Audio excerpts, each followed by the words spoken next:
Well, hi, folks. We're getting started properly now. Many of you probably know me, but for those of you who don't, I am Shayna Sparling. I'm a postdoctoral fellow at Ryerson, and more importantly, right now, I am the Quad S membership chair, and I am delighted to introduce to you my friend Dr. John Zackluck, who is a professor at Western University in just down the road from me in Southern Ontario. But he's also our brand new editor of Registered Reports at JSR. And he is here to tell us today about what the heck a registered report is and why we want to care about them because they're pretty awesome. So I'm going to hand it over to John now. Thank you, Shayna, and apologies for the technical snafus, folks. I can't see who's in the room, but I saw on my first go around that there were some familiar faces and some new faces. So hello to the familiar folks, and welcome to the folks who I haven't interacted with before. Just some quick thank yous before we dive in here. I want to give thanks to Shayna and the good folks at Quad S for helping to set this event up. As well as Cindy Graham for kind of greenlighting the whole registered reports mechanism, and then a story perhaps better told at another time. But some thanks to folks like Amy Muse and Josh Grubbs, who I saw in the crowd. Who there's a really hilarious and silly story of how this all came to be. Sometimes reform takes place quite deliberately and strategically, and other times it takes place through really goofy accidents and social media conversations. And this is one of those kind of happy, silly accidents. So, but Amy and Josh and a few others were involved in that. So my appreciation to them. What I'll ask is just since I can't see folks, I'll say that I have kind of a slide deck here of about 15 or so slides that I'd like to kind of work through, giving you a sense of, for those of you who are new to the format, what exactly is a registered report, and then some additional detail on kind of our vision of the specifics of the registered report offerings that we'll be delivering at Journal of Sex Research in kind of this initial rendition. And then some quite a bit of time at the end, hopefully, for questions, answers, and discussion.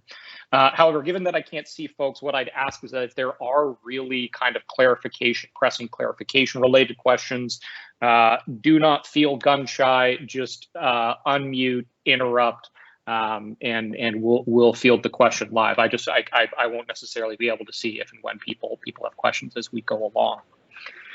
So if that sounds good, jumping right in the what's, whys, and hows of JSR's new submission format.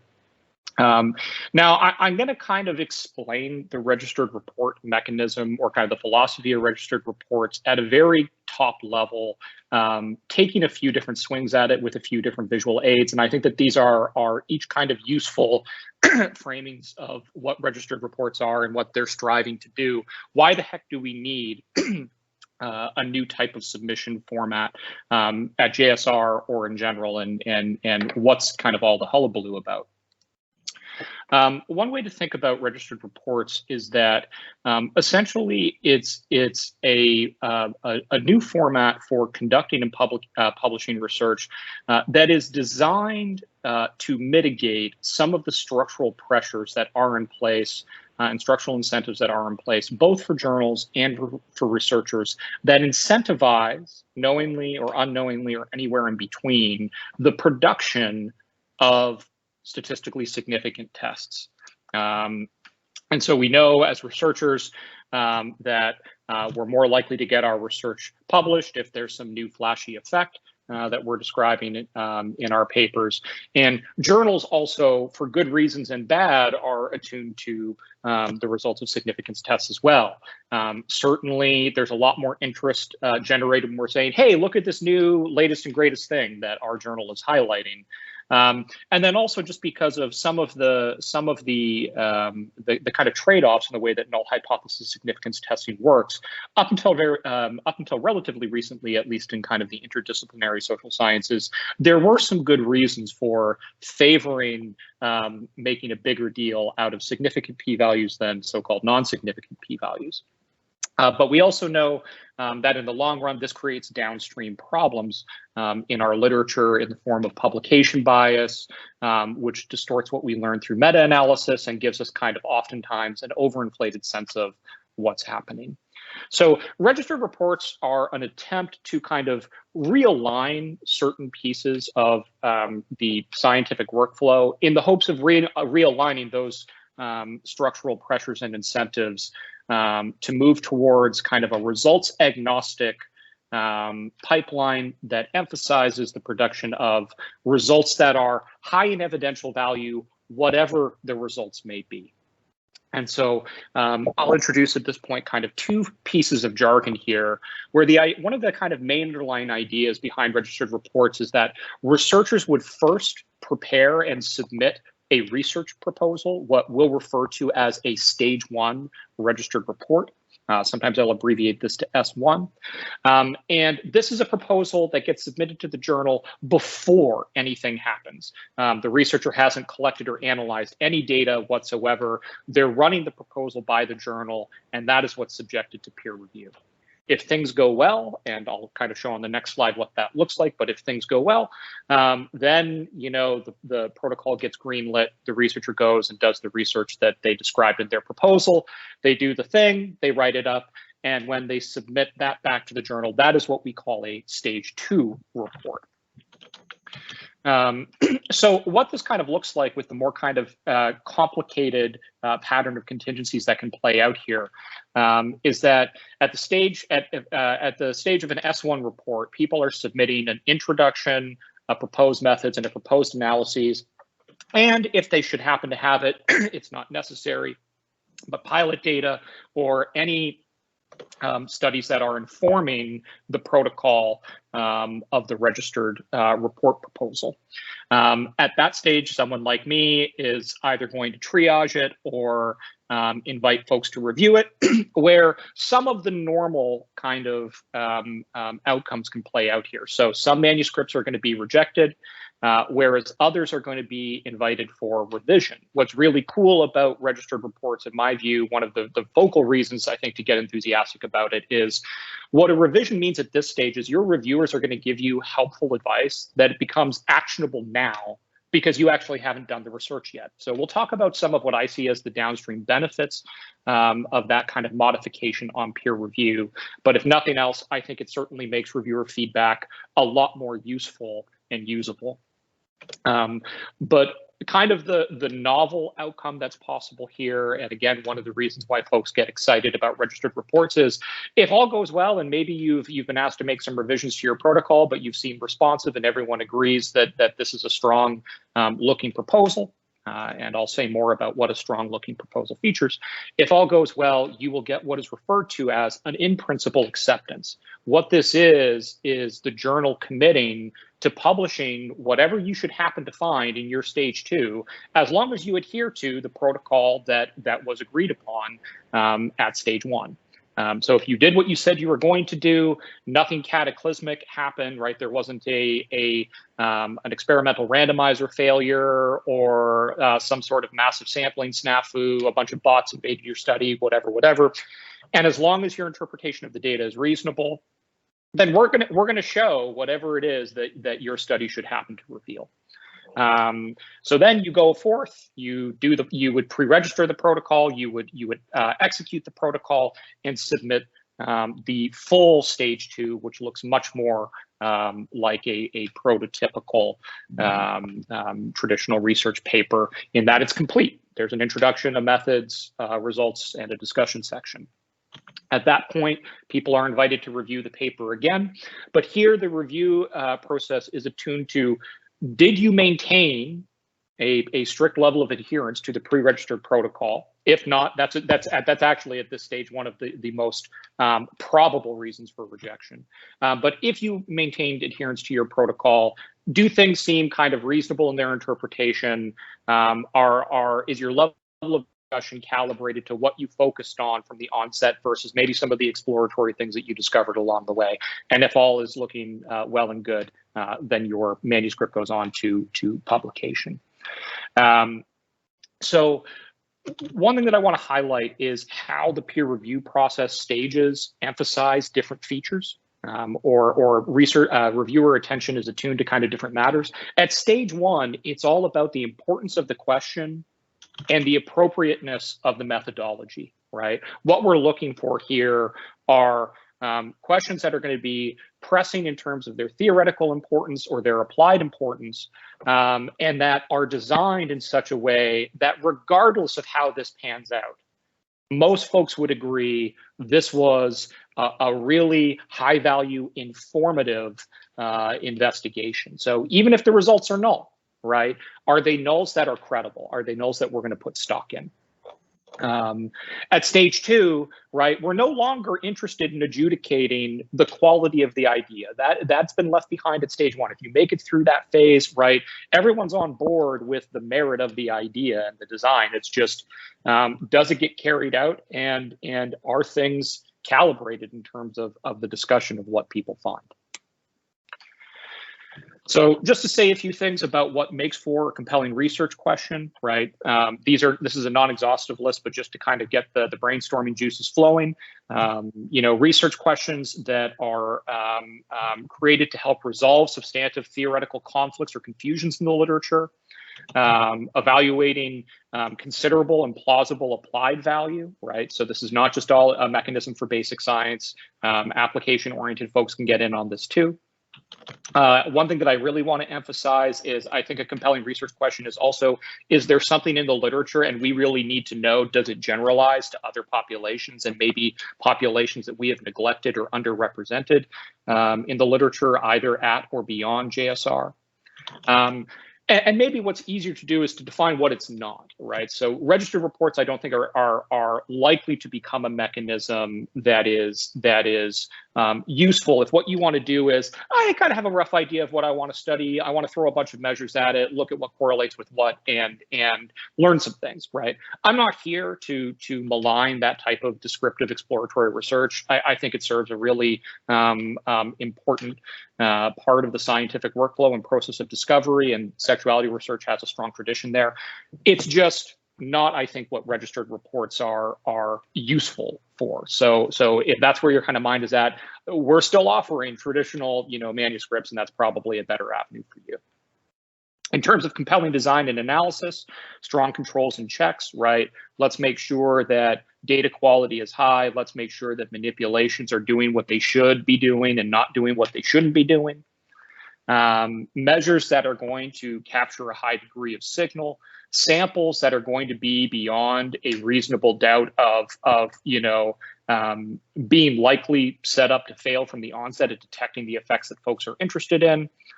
Analytic tools that can help us make informative claims about both the presence and absence of effects. And what is kind of non-negotiable in this framework is, once you get the IPA, the in-principle acceptance at stage one, things have got to be pre-registered, right? So that both the reviewers and the readership can be confident that you maintain fidelity to what you that you did what you said you were going to do.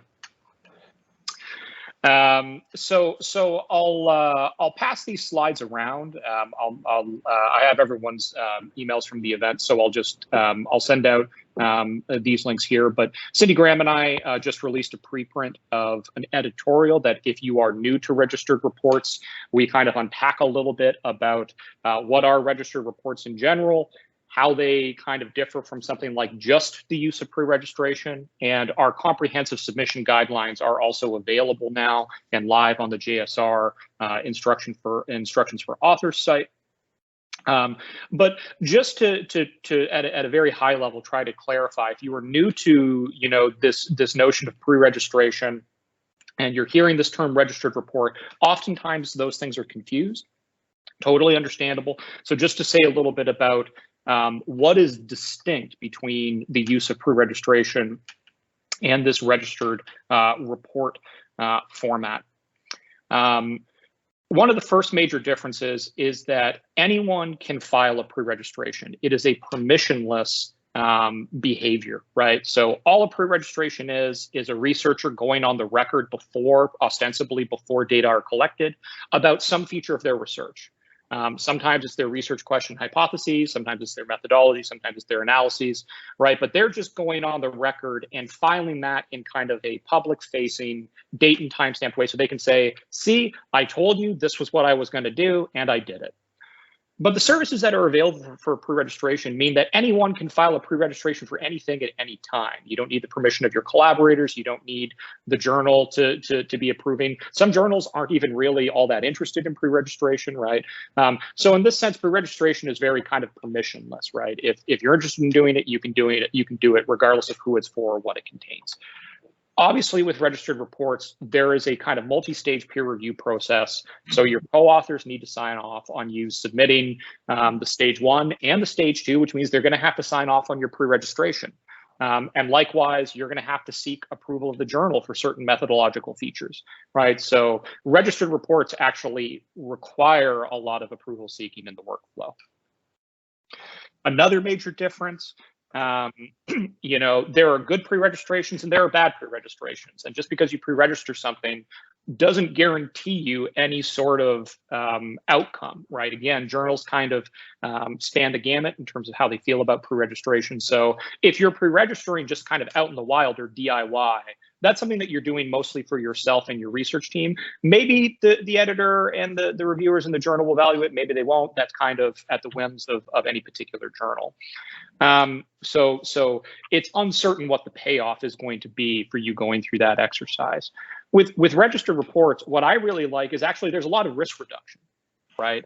You might get sent home packing at the stage at stage 1, right? We might say, we just don't think there's enough juice to this idea, or we can't really come to terms on informative methodology.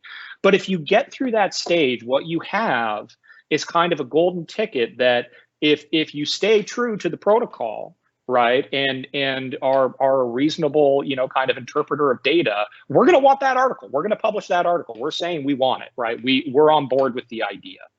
And so there's a lot more clarity, I think, in the registered report mechanism about what pre-registration is for and how it's going to be valued. And then finally, you know, again, for better or for worse, what you put in a pre-registration is kind of between the individual and God. There's you know, a lot of autonomy for what you do and you don't include, what you do and you don't do with that pre-registration. In registered reports, we have a plan for how that pre-registration is going to be used. At stage 2, the reviewing team and me are going to go back through that pre-registration with Comb and make sure that what's in the stage 2 report methodologically matches what was said was going to be done at the stage 1 report. And so in this sense, right, yeah, the reviewers and the editors are kind of taking ownership of their responsibility for quality control and adherence to the pre-registration. So for these reasons, right, not to malign people who pre-register their work, there's really good work that's pre-registered where folks are just taking it upon themselves to do that, and I think that's an awesome method to have available. But I am kind of overall, for these reasons and others, more bullish on the broadband utility of registered reports rather than DIY pre-registration. Now, other benefits, why to consider a registered report, including a JSR. I've both directly experienced as an author and a reviewer, and many other folks comment on there being just better vibes in peer review, right? When you're getting advice from reviewers, at a time that you can use it, that makes you feel better as an author because you're not feeling like these people are just there to gatekeep or tear you down or are your opposition. And likewise, if you're a reviewer, it feels nice because since authors have time to integrate your feedback, they're oftentimes a lot more responsive to things that you're suggesting, especially because they know if everyone comes to terms, if they do what was agreed upon, they're getting the paper. You're not going to be able to change your mind later as a reviewer and say, oh, no, send it packing now, right? As long as that good faith fidelity is maintained. I also think there's considerable opportunities here for increasing certainty around desirable outcomes for trainee-led research. You know, look, a lot of honors theses, a lot of graduate theses and dissertations don't get published, and they don't get published because trainees don't always feel like they can stick around to see the uncertain outcome of peer review play out. And that also makes these types of supervisions kind of riskier for certain for faculty in certain types of programs. Well, imagine, right? A lot of these training exercises, there's already a proposal stage. So imagine, if you will, right, the certainty and efficiency and payoffs that could be gained if you just flip those proposals as registered report stage ones, right? And then you could get essentially much more certain outcomes to ensure that whatever plays out here, students are going to be able to leave with a paper if they see the protocol through. And then finally, since there's so much scrutiny ahead of time, I think that registered reports provide some insulation that if you're looking to do some kind of, I should say, some controversial research, right? If lightning's going to strike and it's going to invite some, a bit of a storm around, what do we make of these findings? Registered reports, I think, provide both authors, reviewers, and the journal some insulation against some of the most cynical takes of what may have happened when results are surprising. So, at JSR, we're going to be offering 4 different types of registered reports. 2 of these are better known. I think 2 more of these are a little bit more innovative. So what folks who are familiar with the registered report approach, I think, are more familiar with, first and foremost, the novel hypothesis-driven registered report, right? Where you have a particular research question and there are some predictions, competing predictions about what could happen that are informed by different theories. And you want to provide kind of a strong confirmatory head-to-head test of those respective theories. Registered reports, I think, really excel for that kind of research.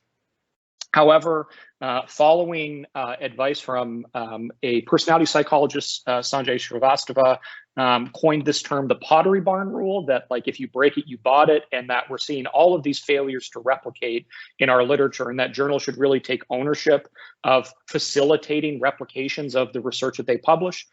So taking Sanjay's Pottery Barn rule in mind, we're also going to be fielding direct replications of high-value papers that have been published in JSR.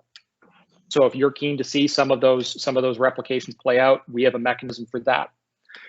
Where there's more innovation and I think just less examples to follow of what this looks like, but I think there's a lot of upside. We're going to be offering registered reports in measurement, development, and validation, right? So if you're looking at creating a new self-report survey, or there's already one and you want to kind of put it through its confirmatory paces, this can be done in a registered report approach. And then finally, the format that I think I'm the most excited about, we want to make sure that registered reports are not just a tool for folks who are doing research where it's easy to get bigger convenience samples or kind of quicker online protocols and the like. So we also have a mechanism for smaller and community-oriented research. And some ideas therein.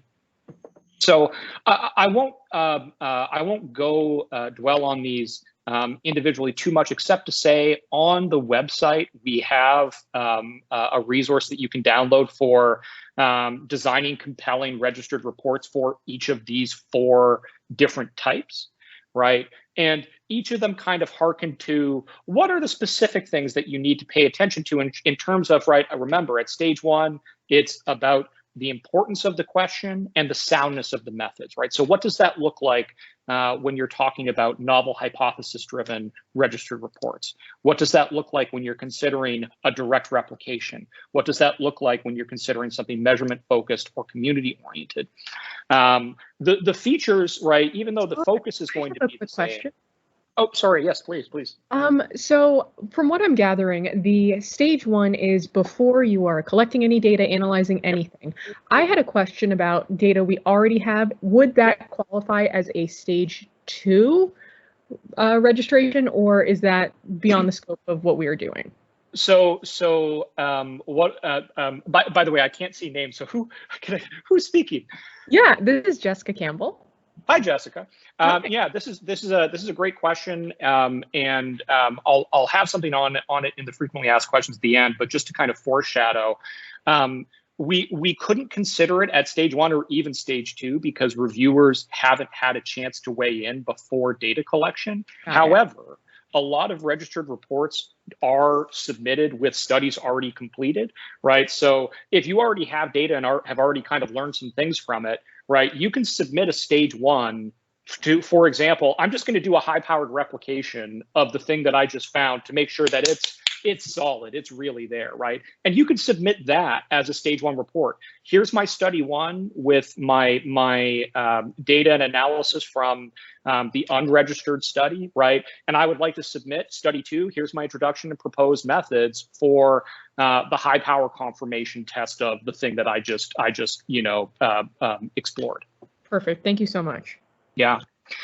Now, the one part or feature that I do want to hearken to and just kind of draw attention to is for those of you who move in the world and are potentially interested in registered reports for small and community sample registered reports, there is some good emerging methodology on what strong, smaller N design and analysis looks like. So I refer in a lot of these materials to a great paper by Smith and Little. But I did want to offer that one of the things that I'm most excited about, a recommendation that I got from Neil Lewis Jr., who spends a lot of time thinking about these things, is one of the ways that we're prepared to support registered reports of this type is giving you longer term IPAs so that you have time to go out and really do the hard work of recruiting from community, doing team building, maybe kind of trying to secure some additional funding on the side to maintain and increase feasibility. And so imagine, right, if you could do this work with the assurances that, hey, if you can deliver this product, we want it, right? And now you just got to go get it, and here's 3 years to go get it done. Finally, any of these 4 types, although often registered reports are done individually, by which I mean just like a smaller team, you can do larger scale multi-lab collaborative registered reports. And I think there's some really exciting potential here, both broadly and within sexuality research, where each lab would essentially roll out their own miniaturized version of a stage 1 approved protocol and collect data and analyze data from that protocol, adhering to what was pre-registered. Sometimes, right, there are some variations that are methodological variations that are intentionally designed. So maybe half of the labs do the study one way, half the labs do it another way, and that way you can kind of get more informative tests of some kind of moderating conditions or boundary conditions. But then at the end, there's some way of pooling all of the effects from across the different studies to see what's the heterogeneity and what's the overall trend in a given effect, right? So I just have a screenshot here from a forest plot of one such example. This comes from relationship science, looking at some kind of experimental manipulations of commitment where, you know, a dozen or so labs each did the same protocol. They analyzed the data the same way. They throw it in a meta-analysis and come to find, actually, you know, there's not much cooking here, right? So I think there's some really powerful opportunities by putting our heads together, pooling our resources together, and maybe tackling some of the bigger questions in our field together. Now, one of the last things that I'll hit is with registered reports, there is kind of a baseline level of expectancy around data transparency. Often, data is expected to be openly provided, right? So if you're not used to sharing data, this is going to require you to, you know, jump through some bureaucratic hoops with your local research ethics boards or IRBs. There's a number of us in the community that would be more than happy to flip you our boilerplate for how we do that. And I would say that for a lot, not all, a lot of registered report friendly research, I think there's a reasonable expectation that data can be ethically provided with certain assurances. However, I've been kind of a squeaky wheel about this in the broader replicability discourse that sexuality research does deal with really you know, communities and data that's really sensitive, and, you know, in the wrong hands, really bad things can happen. So I just want to assure folks that we do have a mechanism. If you aren't able to openly share your data with everyone, there's a way that you can still check this box. And essentially what's going to happen is it means me and or some reviewers are going to ask to see your data behind the scenes and make sure that it exists and surface reproducibility features check out. And then we'll just say, okay, is it out there in the open for everyone to verify? No, but we can tell you that at least we verified it. And which approach is taken, I think, will depend on the nature of the investigation, the sample, and other methodological features. Now, of course, there are some growing pains that in terms of implementing this, it is a new way of doing things. So making sure that reviewing feels feasible for the reviewers. It does require folks to kind of adapt their timelines. You got to get papers written before you do anything, which is kind of unlike how we're used to doing things.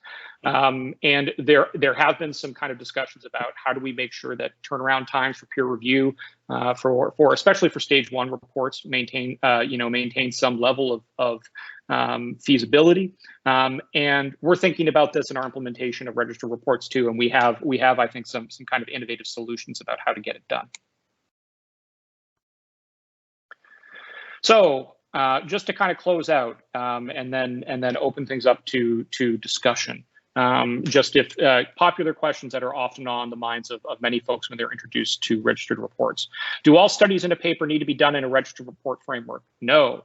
Like Jessica's question, right? It's actually pretty common that one or more study. If you're publishing a multi-study paper, it's actually quite common that one or more studies is done outside of a registered report format, and those will get kind of reviewed in a typical sense, right? Where it's post hoc, it's after the fact, right? So maybe some of the suggestions that you get can't be implemented, but then you build in, right, a protocol around, and here's what I would like to do in this paper in a registered report framework, and that's totally fine. Can registered reports contain exploratory analyses? This is a soft yes. So registered reports here are not designed to completely obliterate any potential for kind of spontaneous discovery and data-driven exploration. However, the mechanism is attuned to you being focused on confirmatory analyses. So what you'll be asked to do is to create a section of your results section that's called exploratory analyses.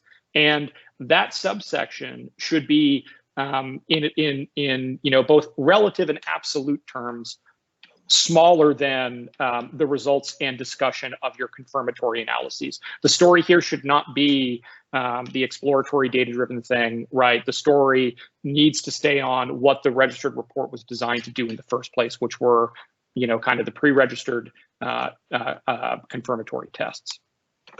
And finally, if you're worried about how this kind of affects your bottom line, there's some good emerging metascientific evidence that registered reports are cited at least as much, if not more frequently, than studies published through non-registered report format. So rest assured, I don't think if you're worried about what level of interest or engagement these papers will generate, rest assured that I think you can submit registered reports and trust that people will find them about as interesting as they would have otherwise.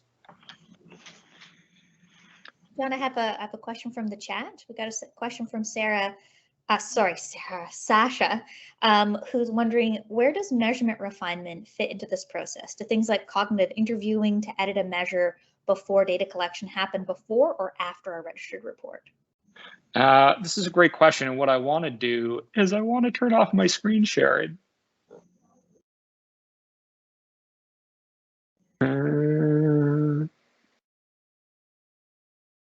Curse Zoom. Maybe we'll just. The screen sharing does look off from our end. I just see like the boxes of everybody. Okay. Yeah. Okay. Well. Yeah. So. To me, Sasha, I mean, kind of what you're talking about is wanting to get some expertise to weigh in on content and framing and structure and length and that sort of thing. And I think that's in my mind. I mean, maybe there's a universe where that gets rolled out in some sort of confirmatory framework. But that sounds to me much more like you want to take that input first and then do something with it, and then use the product that input kind of shaped in kind of a next stage of your research workflow. And so in my mind, I would maybe include that as pilot analyses, right? Or pilot modification, for lack of better words. I'm not sure if that makes sense. So it sounds like you're saying that it can happen before the registered report. It can happen before. I think one of the tensions that I sense emerge, like that could potentially emerge, right, is what happens if your expert panel tells you to do something and your registered report reviewers say another thing, right? And that could happen. And you know, for better or for worse, I'm going to feel probably more beholden to the reviewers, right? Unless you know there's kind of very clear, reasonable grounds for disagreement, and you know people can still make their peace with the evidential value of whatever it is that you're doing. But I think it's important to recognize that yeah, I mean, other people signing off on what you want to do is not going to be the same as the reviewer signing off on what you're going to do. Thank you.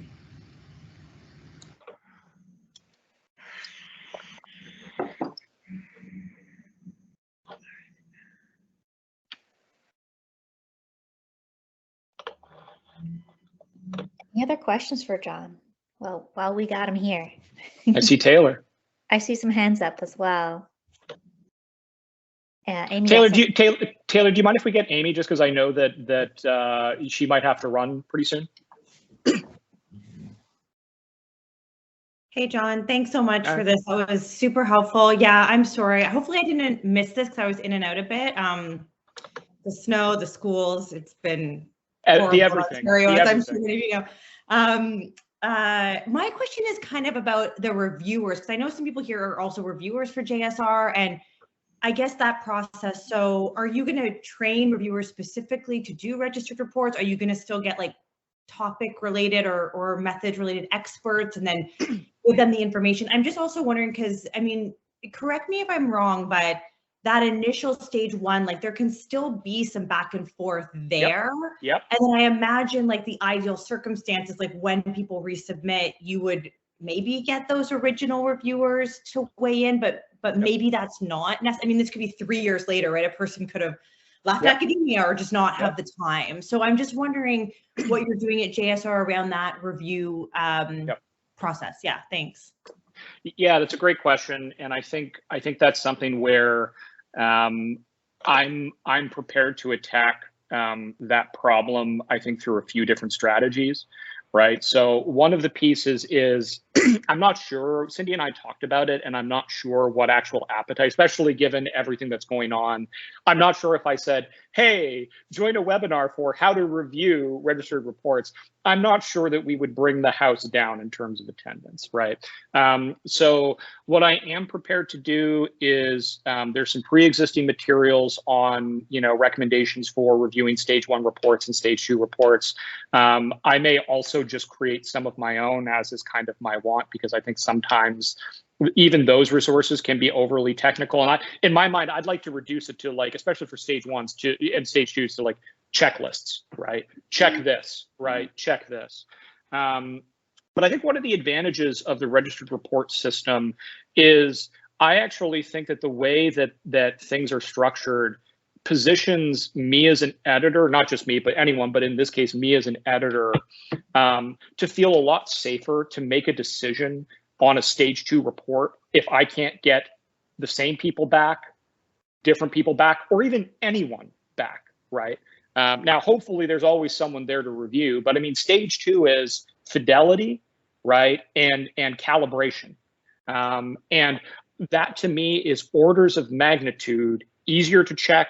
And if all else is, if fidelity is maintained, far less important than getting the good feedback at stage 1, right? So now, the other piece is you're right that even reviewing registered report kind of requires a technical expertise or invokes a technical kind of expertise all of its own.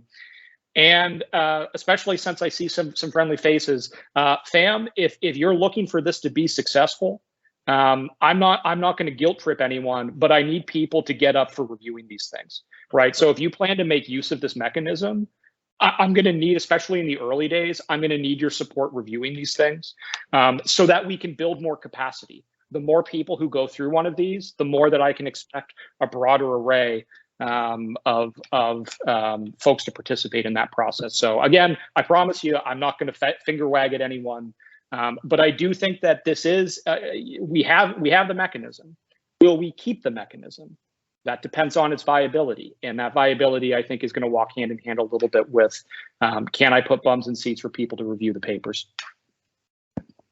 Yeah, that's fair. Thanks so much. And are you going to be the AE for these papers for the time being, or is it the same kind of process for the AEs for the papers, or registered reports go to you for now? Registered reports go to me, and my term is 3 years. And for now, the idea is that you would really need to be the only AE for the 3 years, and then who knows at that point, maybe. You know, maybe people are so excited by the idea of being able to have some, you know, some cheddar in hand before they go and they do the work and they, you know, they blow the house down. But I'll go back to Cindy if that problem materializes. Thanks, John. Taylor. Hey, John. Have you given any thought about the tension between ethics reviews and this system? So what should come first, and what happens if there is some level of disagreement between those two bodies? Yeah, that's an excellent question, and I think really draws out again, kind of like Sasha's, like some of the complexity in the, like, who's responsible here, right? Like if you get good, you know, and to be clear, like I'm sure, for example, with the idea that Sasha has in mind, like she has good expertise folks in mind, right? So it's not trying to say that some people are like actual more authorities than others. It just happens to be that people are positioned in different roles. I think with ethics, I think until such time that they don't, I'm inclined to trust that reasonable people can find ways forward under most circumstances, right? An example of this, just you know, something that I might anticipate. Maybe someone's institution is maybe not exactly progressive with data sharing, right? So I know at my institution, right, I can say as long as I strip certain information out and give people fair warning, I can post a data file on the OSF indefinitely. Others institutions aren't going to be down with that, right? Well, okay, can I flex there? Well, can the ethics, you know, can the ethics application, will they sign off on me verifying the data and me verifying reproducibility, or a reviewer verifying reproducibility? If the answer to that is no, now we have a problem, right? That to me, I think pushes it just a bit of a bridge too far. But so I think there's opportunities to compromise.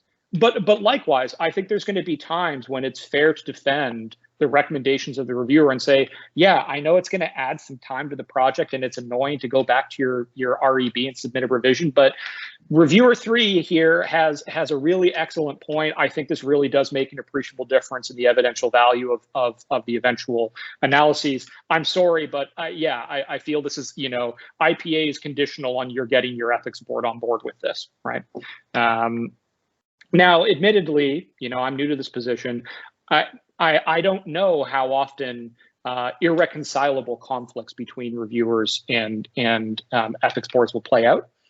But I'm prepared to hope that in most cases we'll be able to find compromise solutions.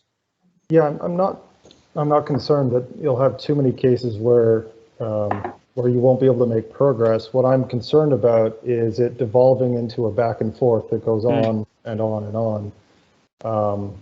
Yeah. So in general, you think best to go to ethics first and then submit your S1, or vice versa? I think there's different arguments to be had for each. I'll just tell you that in my experience, which is limited, right? But I mean, registered reports are novel enough that I think anyone's experience with the modality is limited. But in my experience, I felt that there's something to be had to go to ethics and say, look, we've submitted this protocol as a registered report, and we already have a journal that wants to publish it if we do it as described. Right. I think that puts the ball, like, you know, because, you know, again, not to malign people on ethics boards, but sometimes there's mission creep and you get a little, you know, nickel and diming sometimes over substantive things, but sometimes over what we think are non-substantive things. And I think if you're like, look, are you really going to, you know, I have to go back. If you say no to this, I have to go back. I think that really positions the ethics board to make you know, to kind of weigh in on questions of substance and maybe mitigate a bit of that mission creep. But that's been my experience. It might not work for everyone, right? And I don't think there's one right way to do it. No, it's good advice.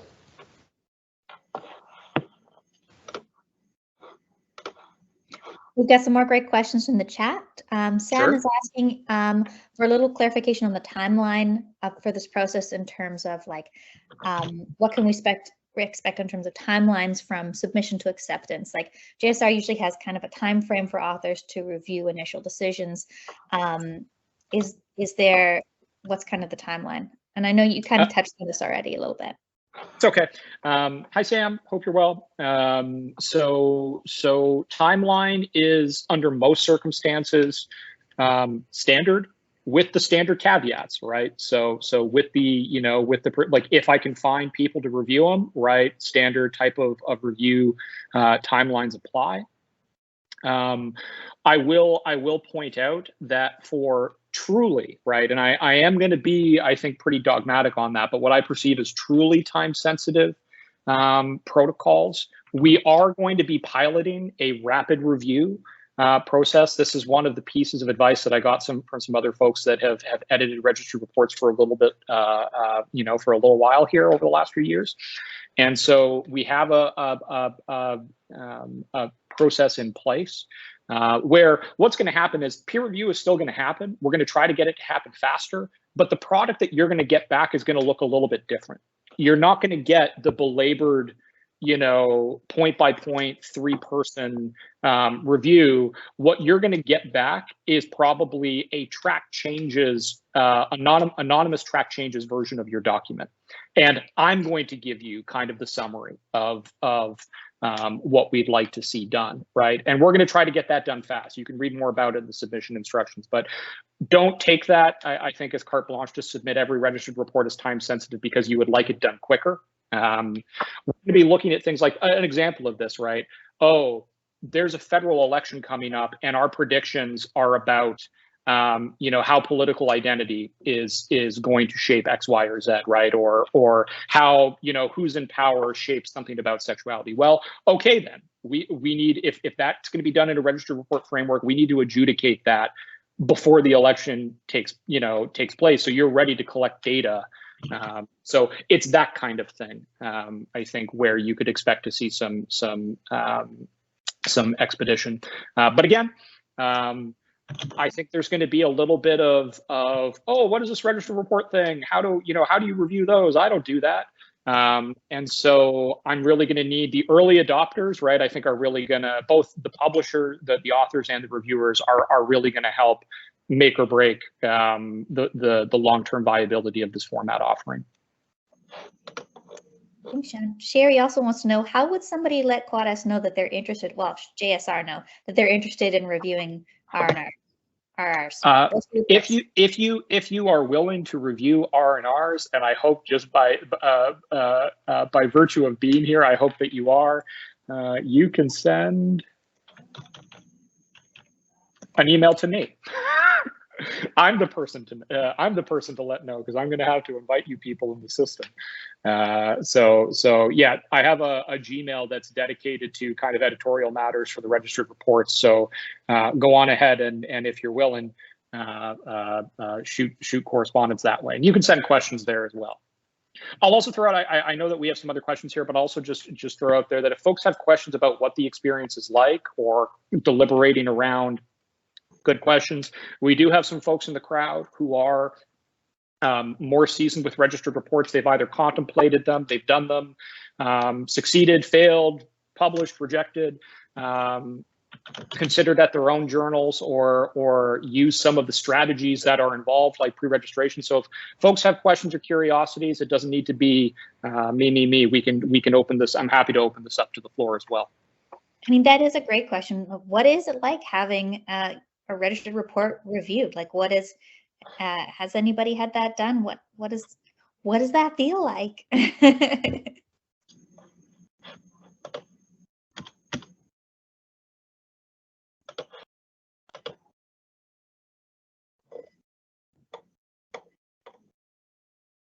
I'm going to impose. She's going to regret being here. I'm going to impose on Stephanie if she's around, because I know Stephanie is experienced.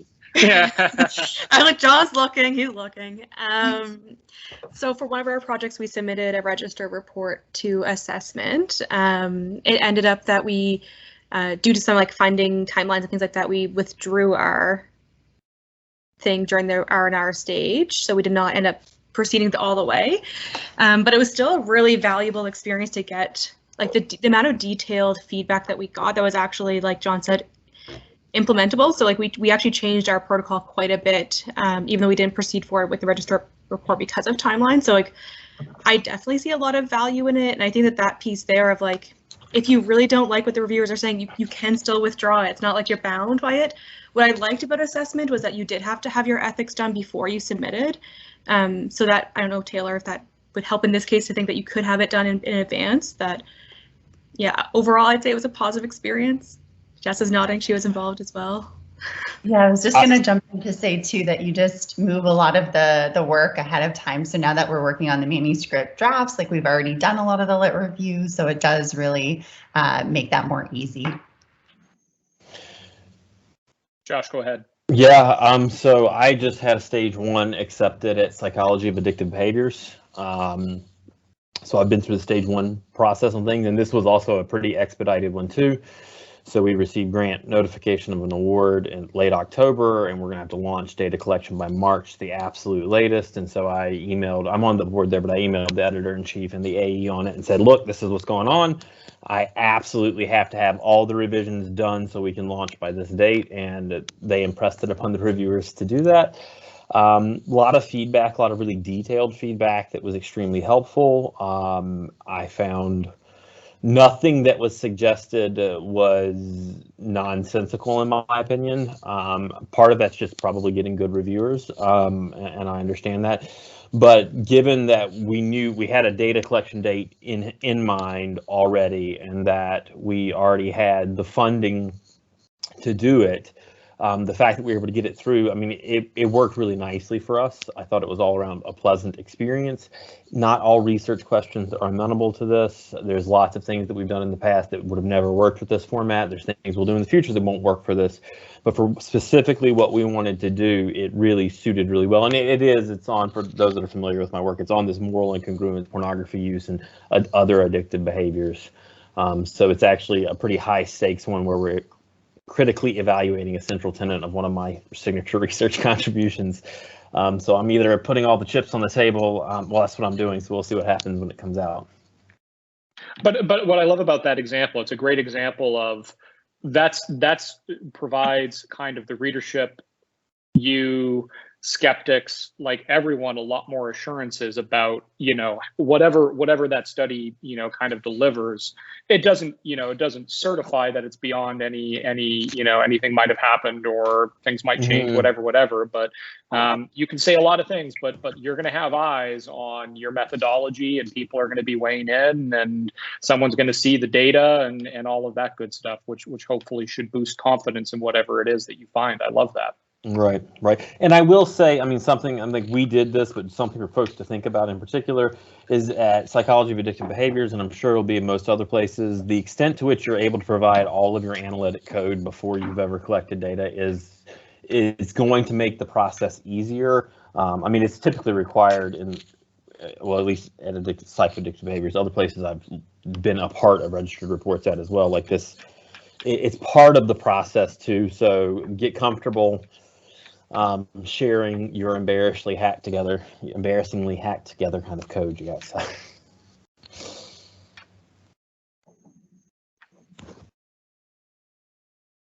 Oh no, I hoped people would never see how bad my R coding is. There's my notes on the one that I just had accepted. There are places, and you know, we'll make this public too, where it literally says, I'm sure there's a simpler way to do this, but this is what I know. So This is how the sausage gets made. Any other questions?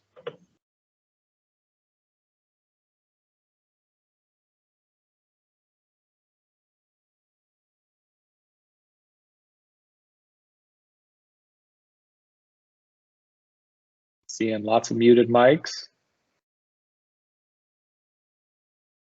Going once, going twice. Okay, well, maybe just the final thing that I'll say in closing, just because I think when I've heard about when registered reports go wrong, not to scare anyone, but just to kind of, I think the only thing, if you're considering this mechanism that you really need to know to avoid bad outcomes, is if you get a stage 1 in principle accepted, do not deviate from the protocol that's agreed upon, no matter how big or how small you think the change might be, unless you run it by, in this case, me, but whatever journal it is that you're playing ball with, and it's not JSR, you've got to run it by the kind of overseeing editor first. Things happen, right? Changes have to be made. We understand this, right? And we try our best to respond.